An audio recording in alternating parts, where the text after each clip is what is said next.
Médard Kankolongo, bonsoir. C'est Fabien, merci. Vous êtes le président national ou provincial? Je suis le président national. Du parti Congo en avant. Merci. Wenge Kumbela ou Pondération? Non, on est un parti de masse. Il y a une assise.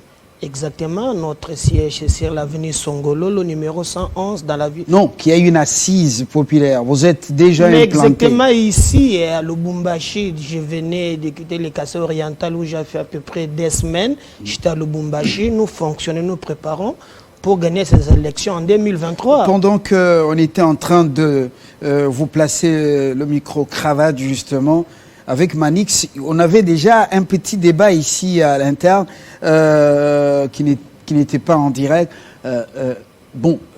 Oui, c'était soufflé par ce qu'il a annoncé en Chine, parti unique.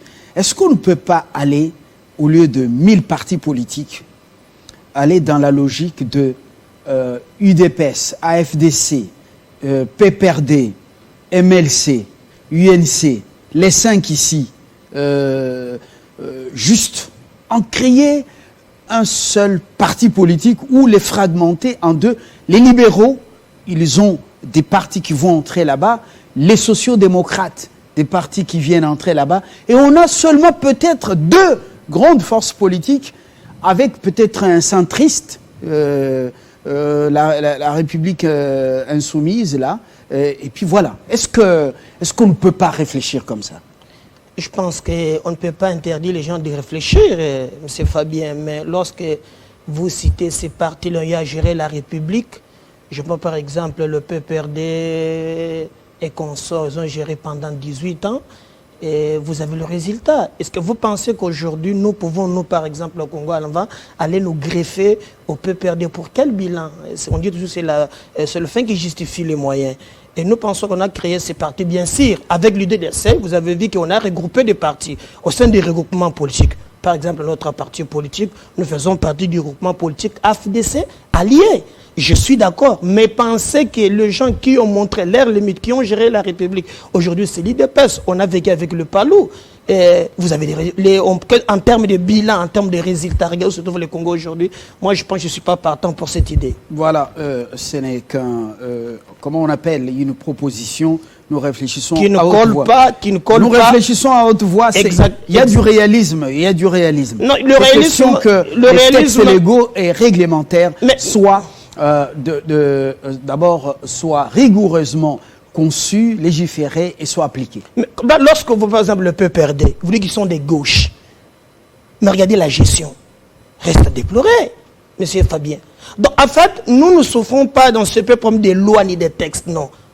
Nous en avons assez. C'est parfois les individus qui posent problème. Nous pouvons nous regrouper. D'ailleurs, des alliances ici, il y a des gens de gauche, de droite qui se ressemblent, mais le pays tel que nous le vivons aujourd'hui, il y a de l'amalgame. Je crois qu'il faudra vraiment nettoyer, porter un véritable balai à la sphère politique congolaise pour mettre de l'ordre. Sinon, franchement, là, il y a un spectacle désolant. Bienvenue et surtout, bon vent au parti Congo en avant. Je ne suis pas contre, mais j'ai ma façon aussi d'apporter de l'humour. C'est la démocratie. Le G13, ce groupe des 13 personnalités, il a 72 heures pour réagir. Nous sommes en plein débat sur la réforme de la loi électorale. Dites-nous concrètement, est-ce qu'un jour, dans ce pays, c'est possible de voir des gouverneurs élus au suffrage universel direct, les sénateurs élus au suffrage universel direct? J'entends des choses comme sera candidat ou ne peut être candidat que au gouverneur que c'est lui qui est d'abord élu député provincial. Alors, vous avez la parole pour vous prononcer un peu. Bon, M. Fabien, je suivi religieusement ce qui se passe au niveau de l'Assemblée nationale. Le vœu du président de la République, avec ce spectacle désolant qu'on a vécu dernièrement, l'IDPS qui avait, je crois, 12 élus au niveau de Kinshasa, mais juste pour avoir un fils qu'un sénateur n'ont pas eu. Alors le président de la République s'est exprimé. Il avait souhaité qu'à un certain niveau, on pouvait voter directement les élus par les gouverneurs par le peuple. Et je me suis posé la question, parce qu'en suivant les débats, même au sein de l'Union sacrée, il y a parfois des députés qui ne sont pas d'accord. En suivant le jeu 13, j'ai suivi, je crois, de lycée Sanga, et les autres, on attend le 72 heures qu'il a demandé aux élus pour répondre. Mais nous, en tant que Congo en avant, on est partant. Vous êtes partant pourquoi? Je pense qu'à mon humble avis, lorsque le député provincial vote les gouverneurs, il y a à boire à manger. Parfois la corruption. Et vous avez par exemple aujourd'hui, je l'ai vu dernièrement, ce qui se passe par exemple au niveau de la ville de Kinshasa, là où moi j'habite. Mais vous avez même des élus incapables de contrôler même des gouverneurs. Moi j'ai mené des cas où avéré des détournements. On nous dit qu'au niveau de l'Assemblée professionnelle de Kinshasa, il y a un groupe de députés appelé Dynamique. Alors, je me pose la question. Dynamique, ces élus, ça signifie quoi, ça s'appelle Dynamique Congobila. C'est ce que je rappelais. Vous pensez que ces élus, pour voter, ils voteraient en âme et conscience, ou bien ils voteront parce qu'ils ont des intérêts, mais c'est quelque part. Nous passons à notre niveau, qu'il faut y aller, que le peuple vote directement le gouverneur. Mais cela restera en termes de moyens. La faisabilité, la bonne volonté, je pense, s'il y a la détermination, on peut aller avec le système de machines à voter. Mais c'est Fabien, moi je l'ai vu. On nous a dit que c'est des machines à tricher, machines à ceci. Mais lorsque vous votez, ça vous prend peut-être 1 à 2 minutes. Est-ce qu'il n'est-il pas possible de coupler ces élections? Vous voyez, j'ai une réflexion. S'il y a possibilité, moi je pense, et d'ailleurs même au niveau des élus, je suis d'accord, si ça dépendait que du Congo en avant, avec ce qu'on a vu dernièrement, en tout cas, je suis d'accord que notre peuple vote directement les gouverneurs. Alors, si le peuple vote directement le gouverneur, quel serait justement le rôle des députés provinciaux? Mais c'est Fabien, vous savez, je dis, on peut adapter les lois. Parce que le système démocratique devrait trouver des solutions aux problèmes de société. Malheureusement, nous l'avons expérimenté en 2018. J'ai donné l'exemple de l'IDPS, 12 élus. Et vous avez dit non, moi, c'est l'autre. Alors, je me pose la question, doit-on encore continuer avec le même système qui a montré ses limites? Non. Si le peuple va, vous proposez que le peuple puisse élire les députés, plutôt les gouverneurs et vice-gouverneurs, qu'est-ce qui adviendra pour les élus des élus, les sénateurs? À mon humble... Vous voulez la disparition de la Chambre haute du Parlement? Pas nécessairement, mais je pense que, pourquoi on parle des réformes, on peut toujours adapter notre loi, trouver des mécanismes constitutionnels. Que les sénateurs soient aussi élus au suffrage universel direct? Mais le problème ici avec la loi devrait résoudre les problèmes sociétaux. Et non pas des lois obsolètes qui ne résolvent absolument rien. Parce qu'au jour d'aujourd'hui, avec ce qu'on a vu en 2018, acceptant encore que ces élus nous reviennent pour voter encore que le sénateur ou des gouverneurs, absolument, il n'y aura absolument rien. Moi, je pense à mon humble avis, si les élus au niveau de l'Assemblée nationale peuvent trouver des mécanismes, comment on peut lier, peut-être trouver des mécanismes constitutionnels, je suis partant. Mais penser qu'on doit encore revenir sur ce qu'on a vu en 2018, je pense que pour moi, je ne suis pas d'accord. Et d'ailleurs, c'est l'idée que nous défendons au sein de notre parti politique. Le peuple est séduit, moyennant quelques billets des banques, surtout les billets d'enfants congolais pimpant neufs, et par moments qu'on jette, comme c'est le cas de ceux qui se présentent pour la première fois pour demander la main d'une jeune femme. Vous voyez comment on jette l'argent? Et puis, les t-shirts, vareuses, les ballons, et la bouffe. Et ensuite, au niveau maintenant des grands électeurs, on parle des jeeps et des montants et des promesses de postes. Alors, vous ne voyez pas que le système électoral lui-même, là, ce n'est pas un système de nature à porter de solution aux problèmes des Congolais, l'augmentation salariale, donc le pouvoir d'achat, l'eau, l'électricité, des qualités, et quoi encore, les l'école, la formation, l'éducation, hein, de qualité. Contrairement lorsque vous avez les élections, on a eu les élections en 2006, en 2011, en 2018, la configuration de cette assemblée, c'est moins de 10% qui nous revient toujours après. C'est pour montrer que le peuple, parfois, malgré des dips, malgré l'argent qu'on jette, le peuple est parfois exigeant. Prenez le cas de l'Assemblée nationale. Mais dans un pays comme le nôtre, on a clochardisé notre peuple. Je pense qu'il est grand temps et nous sensibilisons notre peuple de comprendre que nous ne devons pas seulement suivre cette classe politique et les acteurs politiques. Je prends l'exemple, je vis au Sénat, où je vis par exemple le président du Sénat, qui est lui-même président d'une institution, mais il a quand même proposé des lois, je vis même sur l'agriculture. C'est là le rôle d'un élu, d'un parlementaire. Pas nous amener des véhicules, pas nous amener de l'argent, des polos, non. Et l'exemple typique, je vous donne ce qu'on a vécu en 2018, en 2011, notre peuple était très exigeant avec cette classe politique. Et il les a sanctionnés. Je pense que si nous sensibilisons, M. Fabien, notre peuple, pour leur dire que ces politiciens qui vous reviennent 5 ans après, il y a moyen d'obtenir le résultat. Et je ne suis pas aussi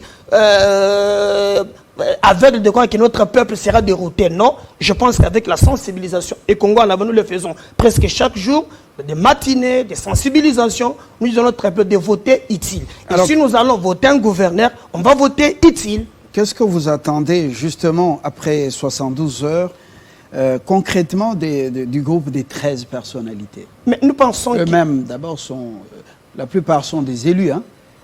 Ils ont des bases chacun une base qu'ils vont rejoindre, et puis chacun se projette déjà en 2023. Voilà. Bon, d'ailleurs, vous savez, je suis très content que j'ai vu aussi même quelques élus du FCC rentrer déjà au niveau du Parlement. Ils sont rentrés pour ce débat. Exactement. Autour de la loi électorale. Exactement. Où ils sont rentrés tout simplement parce que il y a justement, comment on appelle, il y a risque d'être invalidé à cause des absences. Bon, en politique, parfois on s'assigne. J'ai suivi l'un de ces députés qui a dit clairement qu'il y a des gens qui signent et qui fuient. Après, bon, moi je n'ai pas de preuves, mais le plus important, parce que la loi telle qu'elle est amenée par le jeu 13, c'est le groupe des 13, mais après débat et délibération, la loi engagerait la nation. C'est que Congo en avant attend qu'on ne nous amène pas une loi électorale taillée sur mesure. Nous voulons bien sûr que quelques élus de la Mouka ne participent pas à ces débats, mais au moins, il ne doit pas amener une loi taillée sur mesure. Il doit tenir compte, parce qu'il y a des gens qui ne participent pas, mais des lois qui peuvent apporter leurs propositions. Il doit tenir compte des propositions des autres, parce que la démocratie, vous le savez, c'est la loi de la majorité, bien sûr, maintenant aussi compte de la minorité. C'est le plus important. Donc nous attendons une loi électorale qui ne mettra pas nécessairement tout le monde d'accord, mais au moins si on peut tenir l'ambiance actuelle de la classe politique, le jeu 13 et l'Assemblée nationale devaient travailler pour l'unité, que cette ne va encore diviser notre peuple. Celui qui vous a précédé sur ce siège, il a parlé en termes des diplômes pour le candidat président de la République, en termes des diplômes.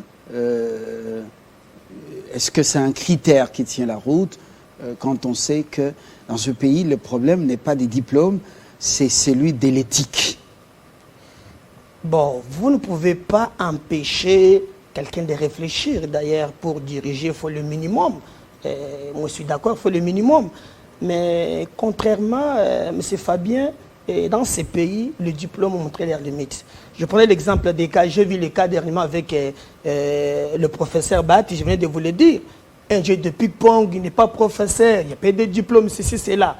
Mais lorsqu'un intellectuel, ce n'est pas seulement celui qui brandit des diplômes, ou celui qui sait parler français, mais intellectuel, c'est celui qui sait trouver des solutions aux problèmes sociétals. Ça, c'est à mon humble avis, ce que je pense. Et nous avons besoin des hommes qui ont l'amour du Congo et des Congolais. Mais on n'exclut pas des compétences, ni des diplômes. Parce que si vous regardez, tous les ingénieurs, il y a des professeurs. Il y a des professeurs, c'est le professeur, c'est des professeurs. Mais pour que le résultat, depuis l'indépendance jusqu'à aujourd'hui, il reste à désirer. Le plus important, je suis d'accord qu'on peut parler des diplômes, mais ça ne suffit pas. Ça ne suffit pas. Nous avons des gens qui aiment le Congo et les Congolais. Et nous nous battons à cette place. Et d'ailleurs, même notre système éducatif pose problème. Regardez chaque année. L'État lui-même ne crée pas d'emplois, mais il injecte sur le marché des chômeurs. Parce que chaque année, l'IBTP, IPEN, Guinaï. Mais qu'est-ce qu'on fait avec ces diplômes? Alors, moi, je crois qu'on peut d'ailleurs même réformer. Dans beaucoup de pays, l'État crée un environnement propice, favorable à la création des emplois, à la création des sociétés qui vont absorber le chômage. Donc l'État n'est pas l'unique créateur d'emplois dans le monde. Il crée ce qu'on appelle les climats d'affaires. Ouais. Donc il crée un environnement favorable à la création des entreprises qui vont absorber les chômages. Mais exactement. Mais voilà. Prenez M. Fagbar. Et le secteur privé est souvent le plus puissant et le plus important comme partenaire de l'État. Voilà. Si cela est faisable ici chez nous, je crois que moi-même, j'œuvre dans ce secteur, mais l'État ne crée pas ces conditions. Donc c'est un débat peut-être sur le journal l'État, je peux t'expliquer, j'en connais quelque chose. Donc l'État ne crée pas des conditions favorables. D'ailleurs, le président de la République avait dit qu'il devait créer des millionnaires. Ce n'est pas qu'il va donner l'emploi à tout le monde, mais il mettra des conditions favorables pour demander que le privé, il y a même l'FPI pour ça, je pense. Il a amené des jeunes à Abuja dans une conférence pour qu'ils voient ce que leurs collègues ou leurs frères et sœurs font au Nigeria. Mais au retour, on constate que beaucoup créent des partis politiques au lieu de créer des start-up, des micro-sociétés, micro-entreprises. Je suis d'accord moi-même, et je peux vous dire, M. Fabien, moi j'œuvre dans l'entrepreneuriat, j'en connais quelque chose, l'État n'accompagne pas. Au lieu d'amener déjà Abuja et consorts, moi-même je suis un entrepreneur, je fais des ordres dans ces pays, l'État ne nous accompagne pas. Plutôt qu'ailleurs où l'État accompagne des nationaux, c'est pas les carrés. Par exemple, avec ce qu'on voit actuellement avec le Liban et consorts, mais c'est regrettable. Ici chez nous, il le détaille. C'est libanais et consorts. J'ai vu même quelqu'un pleurer que là où il pouvait vendre même le polo, le chinois les vend aussi. Et tandis que la Constitution interdit à ces gens de vendre en détail, l'État ne protège même pas les nationaux. Ça pose problème. Donc il y a un débat, si j'aurai le temps, on peut discuter, j'en connais quelque chose, on peut bien parler. Voilà, monsieur l'entrepreneur, monsieur politique, c'est bien d'être entre les deux. Ça pourrait davantage également aider les partisans ou le militant du parti, parce que vous avez déjà une idée claire là-dessus. C'est très important. Nous saluons votre, comment on appelle, votre dynamisme. Je ne parle pas de dynamique Ngobila à l'Assemblée provinciale, mais je parle de votre dynamisme. C'est vous qui avez parlé de dynamique Ngobila à l'Assemblée. C'est un fait réel. Voilà. C'est une information que vous nous avez donnée. On va davantage en savoir un peu plus à quoi ressemble cette dynamique Ngobila à l'Assemblée provinciale, alors que les électeurs attendent le solutionnement de leurs problèmes. Même un Indien a dit, élection en 2023, la route, elle a toujours des eaux stagnantes. Merci, Kankolongo. Mais je pensais que je pouvais placer, moi comme on a parlé de dynamique Ngobila, on a arrêté un monsieur Zico qui est le responsable des motocyclistes, qui nous a donné des éléments selon lesquels le ministre provincial du transport, M. Mbokoso, perçoit chaque jour pas moins de 40 000 $. Et j'avais mené des éléments ici, j'ai donné 50 pour les taxis moto. À la fin, l'homme qu'on a pensé qu'il gênait, il est actuellement à Makala. Je crois que M. Zico, votre moral doit être en bas. Nous allons nous battre pour sa libération. Alors Zico, si ce qui est dit est vrai, alors vous... Il est à Makala présentement. Voilà. Que les magistrats et les juges, voilà, serviteurs de Dieu, puissent sauver ce monsieur s'il est réellement, il fait partie, il est victime de la mafia dans la ville. Très bonne soirée. Le journal, retrouvez la rédaction, Christopher Uchukuma, la présentation, toute cette soirée jusqu'aux petites heures sur Télé 50. Bonsoir chez vous.